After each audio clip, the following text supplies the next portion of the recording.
Assalamualaikum warahmatullahi wabarakatuh. Saya Hersy Arif dari Forum News Network. Peta persaingan memperebutkan pemilih muda yang terdiri dari generasi milenial dan generasi Z itu makin sengit. Pelaksanaan debat capres oleh KPU, kemudian program desak Anies, dan kemudian mulai masuknya Anies ke platform TikTok itu tampaknya mulai mengubah peta persaingan. Ini terutama berkaitan dengan berubahnya peta dukungan di kalangan pemilih muda.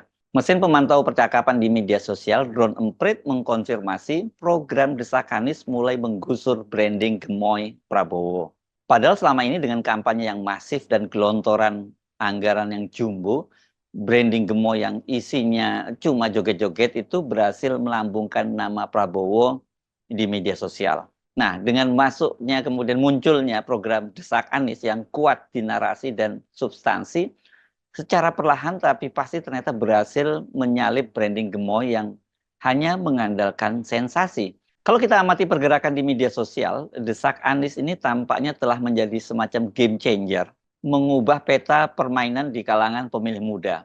Perlu dicatat, pemilih muda ini yang terdiri dari generasi milenial dan generasi Z saat ini merupakan pemilih terbesar. Angkanya itu di atas 50%. Setidaknya ada dua versi ini. Kalau saya baca-baca di media, jumlah pemilih muda itu ada yang menyebutnya 52%. Tapi data KPU itu menunjukkan pemilih generasi Z dan generasi milenial ini jumlahnya mencapai 56,45%. Ini jumlah apa yang sangat besar, dan siapa yang menguasai peta milenial bisa memenangkan pilpres ya. Mana yang benar angkanya? Menurut saya nggak perlu kita pertentangkan, namun dapat kita pastikan bahwa suaranya sangat besar. Dan seperti saya tadi sampaikan, siapa yang menguasai pemilih muda dipastikan punya potensi memenangkan Pilpres 2024. Jumat malam, ini tanggal 29 Desember 2023, atau 2 hari lalu ya, pendiri Drone Emprit, Dr. Ismail Fahmi, membuat sebuah cuitan yang menunjukkan program Anies telah menjadi game changer. Dia mencuit begini, malam-malam gini iseng, lihat perbandingan tren pemberitaan dan percakapan tentang gemoy dan desak Anies di berita online dan Twitter _X. Hasilnya menarik. Dalam seminggu terakhir, tren pemberitaan di online news terkait gemoy mulai turun drastis. Ini mulai tanggal 15 Desember 2023 setelah debat pertama calon presiden. Di sisi lain, pemberitaan terkait Anies mulai naik mengalahkan gemoy mulai 22 Desember dan puncaknya 26 Desember. Jauh meninggalkan gemoy. Cuitan dari Ismail Fahmi itu kemudian disertai dengan tautan grafik nih. Kalau kita amati grafiknya ini memang sangat terlihat ya. Gemoy yang tadinya sangat perkasa itu terus melorot. Sementara desak Anies terus melejit. Nah, memang ini kalau kita lihat grafiknya belum setinggi gemoy ketika masih sangat perkasa ya. Tapi tren desak Anies ini tampaknya akan terus naik ya. Program desak Anies ini tidak hanya mendapat sambutan sangat luas dari kalangan pemilih muda, bahkan mendapat pujian dari para pengamat karena berhasil mengubah wajah kampanye Pilpres 2024 ini. Banyak sekali generasi Z yang tadinya sama sekali tidak tertarik untuk menghadiri pertemuan politik dan kampanye, itu berkat program desak Anies itu kemudian mengubah sikapnya. Mereka melihat ternyata politik itu bisa sangat menarik dan bermanfaat, karena mereka mendapat semacam pencerahan dari perdebatan Anies terhadap berbagai topik persoalan berbangsa dan bernegara yang disodorkan oleh anak-anak muda ini, termasuk kan bukan hanya masalah-masalah politik, tapi juga masalah keseharian yang jadi problem dari Gen Z.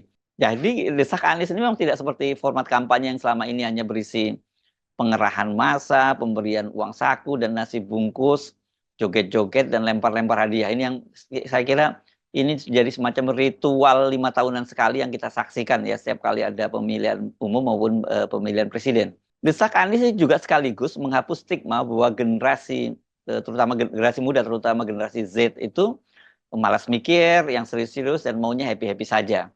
Dan itu kemarin sempat mendapat justifikasi ketika gemoy-gemoyan itu sukses ya.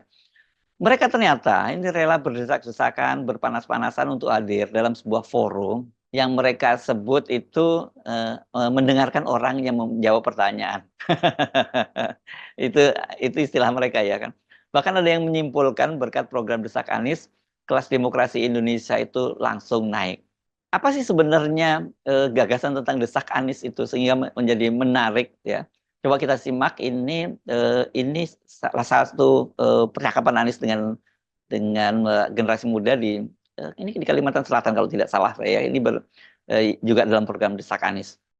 Teman-teman semua, pertama saya salut bahwa kursi yang disediakan tak cukup untuk menampung anak-anak muda dari Sulawesi Selatan, Kalimantan Selatan yang datang ke sini. Terima kasih telah memilih untuk datang, terima kasih memilih untuk berdiskusi, mendengarkan. Dan dialog seperti ini akan terus dijaga. Menurut kami, kebebasan berpendapat harus dihidupkan, karena itulah cara membuat kita semua makin cerdas. Ketika Republik ini didirikan, salah satu tujuannya adalah mencerdaskan kehidupan bangsa. Dan mencerdaskan kehidupan bangsa itu bukan sekedar persekolahan. Pemerintah yang dikritik dan memberikan ruang untuk kritik, sesungguhnya mencerdaskan semua yang menonton di publik. Ya, ketika saya sebagai pejabat negara, lalu ada pihak yang mengkritik, maka publik itu menonton apa penjelasannya. Lalu pemerintah menjelaskan. Dan ketika pemerintah menjelaskan, ditambah kritik lagi, jelaskan lagi, kritik lagi, jelaskan lagi. Apa yang terjadi? Publik mengalami pencerdasan. Dia kemudian bisa dengar, oh argumennya begini. Dan publik bisa menilai, mana yang argumennya masuk akal, mana yang argumennya tidak masuk akal. Karena terjadi dialog. Tapi bila ruang dialog itu ditutup, publik tidak tercerdaskan, dan kami yang di pemerintahan tidak didorong untuk menjelaskan secara lebih lengkap karena tidak terjadi dialog. Jadi forum seperti ini akan dijaga. Nah, ini menarik memang gagasan yang disampaikan oleh Anies tadi. Jadi dengan dia terus berdialog dengan para konstituennya, dengan para pemilihnya itu, dari situ kan kemudian mereka yang berkuasa itu kan bisa mendapat banyak masukan, bisa mengevaluasi, juga membuat program-program baru yang sesuai dengan aspirasi itu ya, dan kemudian rakyat juga bisa memilih apakah para pemimpinnya itu menjalankan amanah yang mereka titipkan. Karena selama ini kan seolah-olah setiap kali kita selesai pemilu atau pilpres ya sudah selesai, kita sudah masuk mencoblos di bilik suara, dan kita kemudian akan datang lagi ke bilik suara 5 tahun sekali itu, dan kita tidak pernah bisa mengevaluasi apakah janji-janji dari para kandidat itu dipenuhi.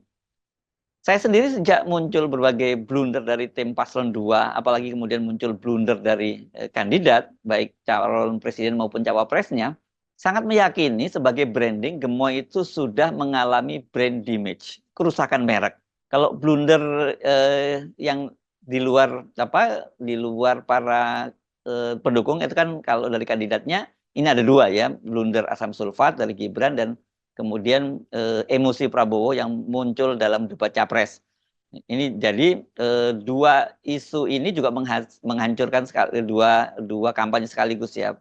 Pertama adalah bahwa di Gibran itu ada representasi anak muda, yang saya kira itu kemudian anak muda itu sebenarnya kemudian banyak dibantah karena anak muda nggak seperti Gibran yang lolos jadi calon wakil presiden karena bantuan pamannya. Dan kemudian soal asam sulfat ini mengkonfirmasi ya tingkat literasi dan ya tingkat kecerdasan dari Gibran begitu ya.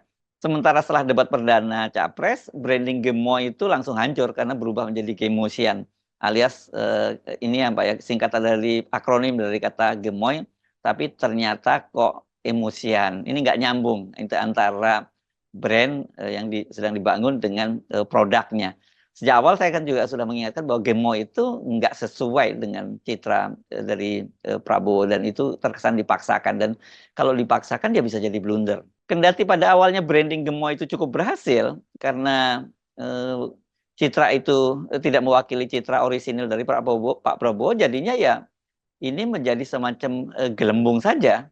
Ini hanya berupa bubble atau gelembung sabun yang mudah kempis dan hilang tertiup angin. Ini tentu soal yang sangat serius bagi paslon 2. Akan sulit untuk menyiapkan branding baru atau rebranding terhadap Prabowo dan Gibran itu dengan waktu pemilihan presiden yang tinggal beberapa bulan saja ya. Ini kan sudah masuk akhir Desember, kalau tanggal 14 Februari berarti tinggal 1,5 bulan lagi. Padahal kalau kita mengacu pada pengalaman di dunia pemasaran, saya kira sebenarnya marketing politik dan marketing biasa itu ya banyak kemirip-miripannya. Yang satu jual produk, yang satu jual manusia, jual kandidat gitu ya. Nah, di dunia pemasaran bila sebuah produk itu sudah mengalami brand damage, kerusakan merek, akan sangat sulit untuk mengembalikannya. Perlu waktu panjang dan dana besar bila itu ingin berhasil. Ada contoh-contoh yang sukses, tapi itu perlu tadi sekali lagi waktunya panjang dan duitnya besar. Maka banyak sekali perusahaan dan atau konsultan pemasaran yang lebih memilih mengamputasi produk yang sudah gagal dan membuat produk baru daripada melakukan rebranding produk gagal. Ini penting untuk meminimalisir kerugian yang lebih besar. Tapi itu kan kalau sebuah produk katakanlah consumer good begitu ya. Tapi ini kan pilpres, nggak mungkin mengamputasi Prabowo Gibran dan mengajukan kandidat yang baru. Tim Prabowo Gibran mungkin masih sedikit bisa terhibur karena survei dari lembaga survei Denny JA. Nah, ini tapi kalau catat ya, Denny adalah konsultannya Prabowo Gibran ya. Ini menunjukkan bahwa pasangan Prabowo Gibran saat ini masih unggul di TikTok dan Instagram, sementara Anies dan Caimin itu unggul di Twitter. Dan soal ini kan data-data yang disampaikan oleh Drone Emprit tadi juga disebutkan bahwa Anies, desak Anies itu mengungguli Gemoy itu di media online dan juga media X atau Twitter. Ini karakteristik pengguna dan demografi penggunanya di media itu yang berbeda ya. Twitter dan media online itu didominasi oleh generasi milenial dan bahkan generasi X dan juga generasi baby boomer seperti orang seperti saya ya. Pokoknya generasi kolonial ya, bukan generasi milenial gitu. Sementara TikTok itu banyak itu lebih didominasi oleh generasi Z dan Instagram itu banyak dimainkan oleh generasi milenial dan wanita. Namun saya memperkirakan situasinya sekarang sudah mulai berubah sejak Anies masuk ke TikTok. Dari 2 kali live di TikTok itu sambutan terhadap Anies sangat luar biasa. Pada live perdana hari Jumat tanggal 29 Desember malam itu disaksikan langsung lebih dari 300.000 pengguna TikTok. Live yang diberi judul Temani Saya di Jalan itu ditonton 302.700 warganet. Belum lagi kalau Anda bicara soal potongan-potongan yang menyebar di TikTok, di Twitter, di YouTube, ini jutaan yang menyaksikannya.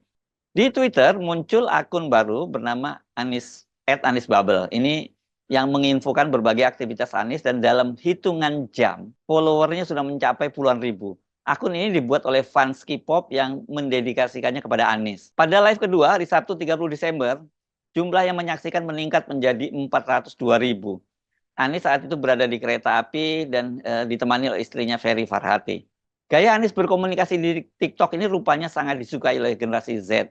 Banyak diantaranya mereka seperti menemukan figur orang tua, bisa dekat dan bisa diajak ngobrol santai gitu. Sebuah suasana yang tidak dialami oleh banyak anak-anak yang sekarang disebut sebagai generasi fatherless, alias tidak punya ayah. Mereka ini bukan berarti mereka ini yatim, artinya ayahnya meninggal dunia. Ada yang memang ayahnya meninggal dunia, tapi banyak sekali anak-anak ini rupanya mereka tetap punya ayah, tapi mereka seakan-akan seperti tidak punya ayah karena hubungan yang dengan ayah yang tidak pernah dekat gitu ya, tidak hangat hubungan antara ayah dan anaknya, bahkan banyak di antara mereka yang bermusuhan. Salah satunya ini yang viral adalah percakapan dengan seorang pengguna TikTok dengan akun @megistusta.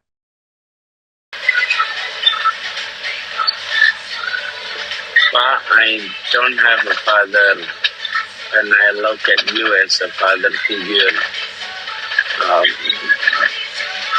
I'm sorry to hear. I'm happy untuk bisa berbagi.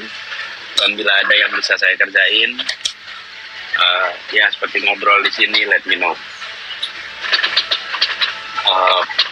Tadi di live aku bilang ke Pak Anies, I don't have father since I was child, and I see you as a father. Itu. Dan kemudian Pak Anies responnya hangat dan confronting banget. Emang cocok nonton live beliau bagi kaum-kaum fatherless kayak aku gini. Hahaha. Tulis akun Megistusta. Di medsos, Anies itu mendapat julukan baru dari generasi Z. Terutama di TikTok itu ada yang memanggilnya Abah. tapi ada yang juga menyebutnya opa. Potongan-potongan percakapan Anies di TikTok ini menyebar sangat luas. Saya kemarin menyebutnya di tangan Anies TikTok yang selama identik dengan anak alay dan juga politisi yang memanfaatkannya kemudian juga ikut-ikutan alay, itu berubah menjadi medium yang berkelas dan tidak lagi recehan. Anies itu bisa berbicara dengan mereka tentang mimpi, tentang kegagalan, soal pentingnya membaca buku, termasuk juga novel, yang saya kira ini kemudian menjadi sangat personal bahkan emosional ketika dia berhasil menghadirkan suasana kehangatan sebuah rumah tangga di mana ada ayah, abah, atau bahkan opa yang bisa diajak ngobrol dan mau mendengarkan. Anies membuktikan sekali lagi bahwa kampanye, media sosial itu ya hanya medium, tergantung bagaimana kita memanfaatkannya. Mau dibuat receh ya bisa, mau dibuat berkelas ya juga bisa. TikTok itu tidak lagi menjadi citranya tidak menjadi medium politisi yang alay yang rela joget-joget seperti orang kesurupan, gemoy-gemoyan demi mendulang elektabilitas. Tetap saja ini fenomena di TikTok ini sekali lagi menunjukkan bahwa narasi dan substansi itu mengalahkan sensasi, apalagi kalau hanya sekedar ilusi. Saya Arif dari Forum News Network. Sampai jumpa lagi. Wassalamualaikum warahmatullahi wabarakatuh.